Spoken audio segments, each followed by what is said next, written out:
નમસ્કાર વિદ્યાર્થી મિત્રો. આજે આપણે જે એક્ટિવ પેસિવ સિરીઝ ચાલે છે એની અંદર માત્ર ધોરણ 10ના વિદ્યાર્થીઓ માટે કે જેમને પ્રશ્ન 51 અથવા 52ની અંદર આ ચેન્જ ધ વોઇસ પૂછાય છે, તો એની અંદર આપણે ફકરાનું પેસિવ કેવી રીતે કરવું, તો અહીંયા બોર્ડની અંદર માર્ચ 2020માં એક પૂછાયેલ ફકરો છે અને મે 2021માં એક પેરેગ્રાફ પૂછાયેલો છે. તો એ પેરેગ્રાફનું આપણે પેસિવ કેવી રીતે કરીએ તો જોઈએ. દરેક વાક્ય જો અહીંયા પહેલું વાક્ય અહીંયા પૂરું થાય છે, બીજું વાક્ય અહીંયા પૂર્ણ થાય છે અને ત્રીજું વાક્ય અહીંયા પૂર્ણ થાય છે. એટલે પરીક્ષાની અંદર 3 વાક્યો આવે, એમાંથી એક વાક્ય તો ઓલરેડી બનાવેલું જ હોય. તો હવે આપણે આ પેરેગ્રાફને આપણે કેવી રીતે પેસિવ કરીએ? જુઓ, તો સૌપ્રથમ તો આપણે વાક્યનું ક્રિયાપદ શોધવાનું. તો ક્રિયાપદ કયું છે? તો ઓપન. આ ક્રિયાપદ ઓપન છે અને એ પ્રકાર કયો છે? આપણે આગળના દરેક લેક્ચરની અંદર જોયું કે સૌપ્રથમ ક્રિયાપદને જોવું કે ક્રિયાપદનો પ્રકાર કયો છે. તો અહીંયા ક્રિયાપદનો પ્રકાર V2 છે, એટલે V2 વાળી ફોર્મ્યુલા લાગુ પડશે. તો ઓપન ક્રિયા કોણ કરે છે? તો ધ પ્યુન. શું ઓપન કરે છે? તો ધ પેન્ટ્રી રૂમ, મતલબ કે વિશેષણ પ્લસ નામ છે. એટલે ધ્યાન રાખવું વિદ્યાર્થી મિત્રો કે ઘણીવાર એવું બને કે કેટલાક વિદ્યાર્થીઓ માત્ર પેન્ટ્રી શબ્દ ઉઠાવીને આગળ મૂકે, કેટલાક વિદ્યાર્થીઓ રૂમ શબ્દ ઉઠાવીને આગળ મૂકે, તો ખોટું પડે. એટલે આપણે શરૂઆતમાં ચર્ચા કરી હતી કે ભાઈ કર્તા કેટલો હોય અને કર્મ કેટલું હોય એનું ધ્યાન રાખવું. તો અહીંયા કર્તા તરીકે ધ પ્યુન છે અને કર્મ તરીકે ધ પેન્ટ્રી રૂમ છે. તો જે કર્મ છે ધ પેન્ટ્રી રૂમ, એટલે આપણે લખી દઈએ the pantry room.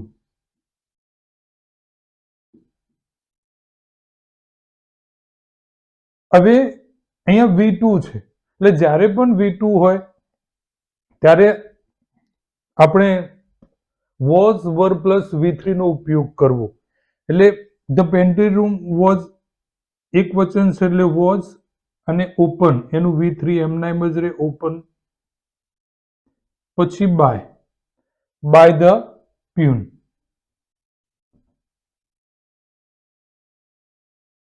Full stop. એટલે પ્રથમ વાક્યનું આપણે પેસિવ થઈ ગયું. એટલે જોવાનું કે ક્રિયાપદનો પ્રકાર કેવો છે.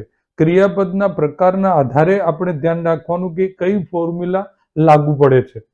બીજા વાક્યની અંદર ક્રિયાપદ છે બ્રોટ. આ બ્રોટ ક્રિયા કોણ કરે છે? તો હી.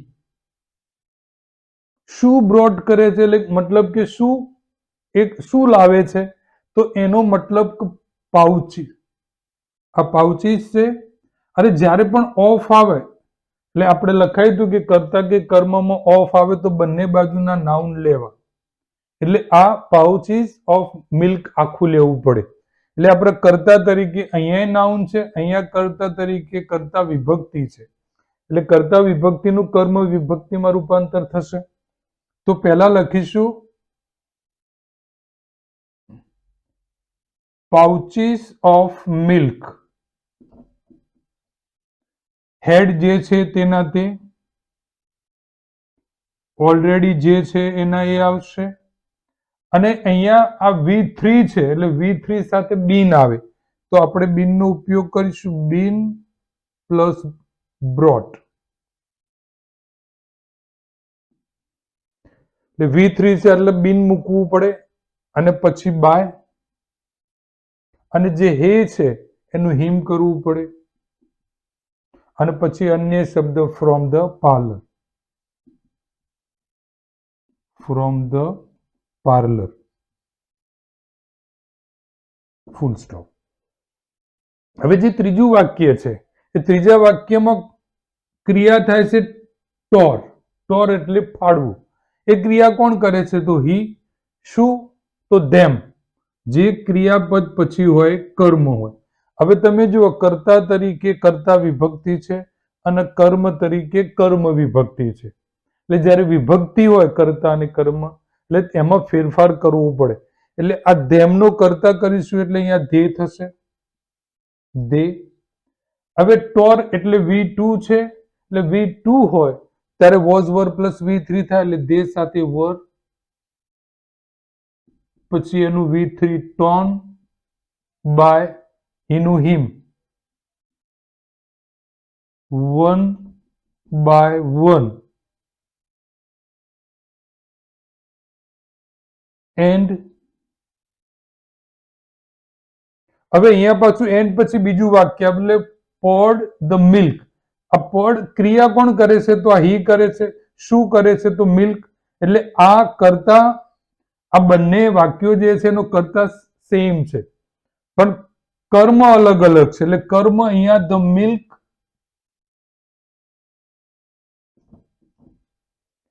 V2 છે, એટલે મિલ્ક સાથે વોઝ અને પોર્ડ. હવે બાય લખવાની જરૂર નથી કે બાય આપણે પહેલા આગળ લખી દીધું છે. તમારે બાય હિમ અહીંયા લખવું હોય તો પણ લખી શકાય. In A pot. તો આવી રીતે તમારે પરીક્ષામાં જે પેરેગ્રાફ પૂછાય એને સમજી વિચારીને લખવો જોઈએ, જેથી કરીને ભૂલ ના પડે. એવી રીતે અહીંયા તમે જુઓ કે વાક્યની અંદર ક્રિયા કઈ છે? ગીવ. એ ક્રિયા V2 છે, એટલે V2 હોય ત્યારે વોઝ વર પ્લસ V3 આવે. એ કરતા ધ લાઇબ્રેરિયન છે. શું કરે છે? તો સમ બુક્સ. એ પણ કર્મ છે. ગીવ મતલબ ગીવ એટલે શું આપે છે? તો સમ બુક્સ. કોને આપે છે? તો ધ સ્ટુડન્ટને. એટલે આમાં બંને કર્મ છે, એટલે બંનેમાંથી તમે જે કર્મ લેવું હોય લઈ શકો છો. આપણે પહેલું લઈએ, સમ બુક્સ. V2 છે એટલે વોઝ વર એટલે વર આવશે. ગીવન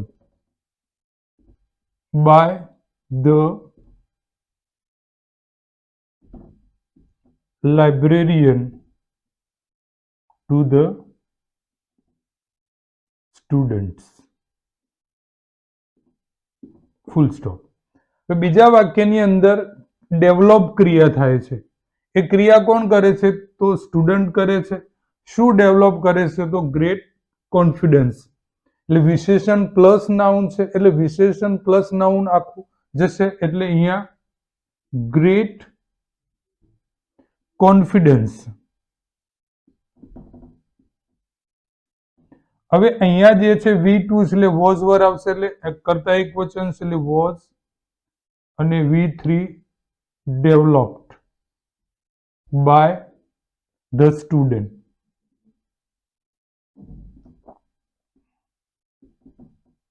ફૂલ સ્ટોપ. હવે ત્રીજા વાક્યની અંદર ક્રિયા છે નોટિસ કરવું. આ નોટિસ કરવાની ક્રિયા પ્રિન્સિપલ કરે છે.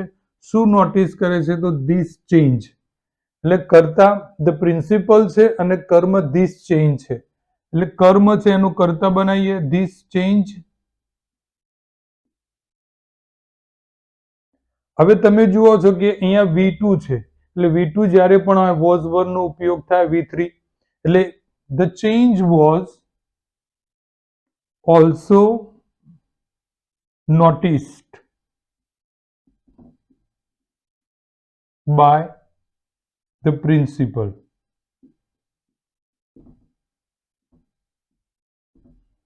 તો આવી રીતે જે બોર્ડની અંદર જે બધા પેરેગ્રાફ પૂછાયા છે એ પેરેગ્રાફની પ્રેક્ટિસ કરો. એટલે જ્યારે પણ પ્રેક્ટિસ કરતા હોય ત્યારે ધ્યાન રાખવાનું કે વાક્યમાં ક્રિયાપદનો પ્રકાર કયો છે. V1 છે, V2 છે, V3 છે, V4 છે, V5 છે. એની જે ફોર્મ્યુલા લાગુ પડતી હોય એ ફોર્મ્યુલા પ્રમાણે તમે એને ફોલો કરો, જેથી કરીને આપણે દરેક વાક્યને યોગ્ય રીતે પેસિવ કરી શકીએ. તો વિદ્યાર્થી મિત્રો, આ બોર્ડના જે 2 પ્રશ્નો હતા એ તમને કેવા ગમ્યા, કેવી રીતે થયા, તમે મને કોમેન્ટ કરજો.